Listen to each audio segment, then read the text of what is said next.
बच्चों, चलिए प्रश्न पढ़ते हैं। बढ़ते हुए स्थायित्व के क्रम में समूह 16 के तत्व के निम्न हाइड्राइडों को व्यवस्थित कीजिए। यहाँ पर हमें प्रश्न के 4 विकल्प दिए हुए हैं। A H2S, H2O, H2Te, H2Se। B H2O, H2Te, H2Se, H2S।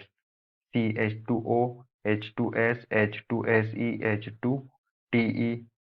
D H2Te, H2Se, H2S, H2O। चलिए अब हम प्रश्न की मुख्य अवधारणा देख लेते हैं। तो यहाँ पर हमारे प्रश्न की मुख्य अवधारणा क्या होगी? जो हमारे समूह 16 होता है, आवर्त सारणी में समूह 16 के जो तत्व होते हैं और समूह जो 16 होता है वो पी ब्लॉक में आता है, पी ब्लॉक के अंतर्गत आता है। तो समूह 16 के तत्वों के जो हाइड्राइड होते हैं वो H2E होते हैं। यहाँ पर E क्या है? हमारा एलिमेंट है। तो E यहाँ पर हमारा जो है ऑक्सीजन, सल्फर, सेलेनियम और टेलेनियम हो सकते हैं। तो यहाँ पर समूह में हम ऊपर से नीचे की ओर जाते हैं।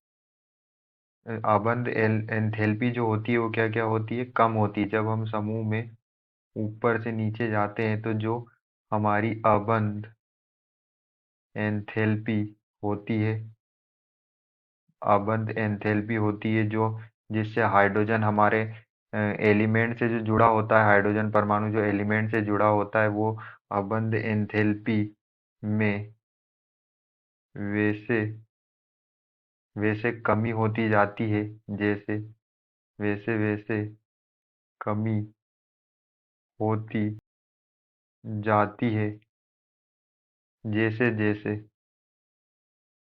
जैसे जैसे समूह में समूह में नीचे की ओर जाने पर नीचे की ओर जाने पर तत्व का आकार बढ़ता है, तत्व का आकार बढ़ता है।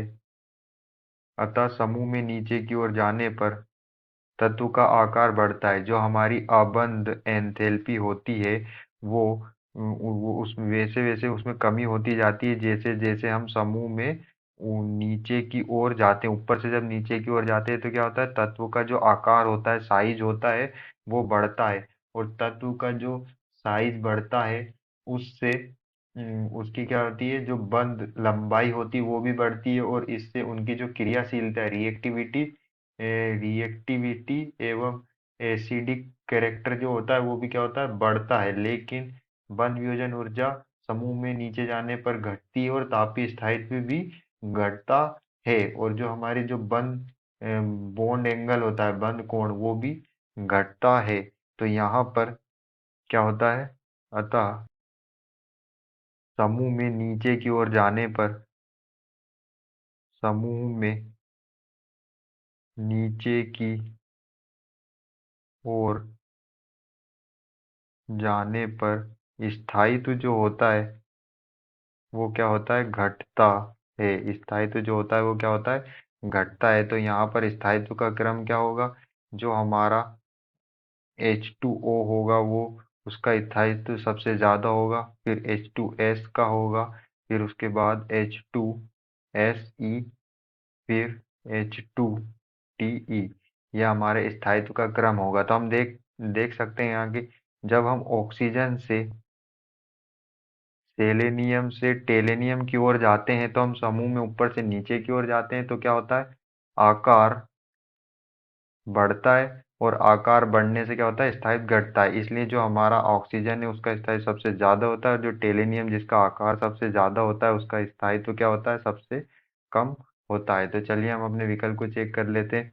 विकल्प डी में हमें दिया हुआ है कि जो सबसे ज़्यादा H2O, फिर H2S, फिर H2Se, फिर सबसे अंतिम में H2TE, तो हमारा आंसर क्या होगा? डी होगा। आशा करते हैं आपको समझ में आया होगा। धन्यवाद।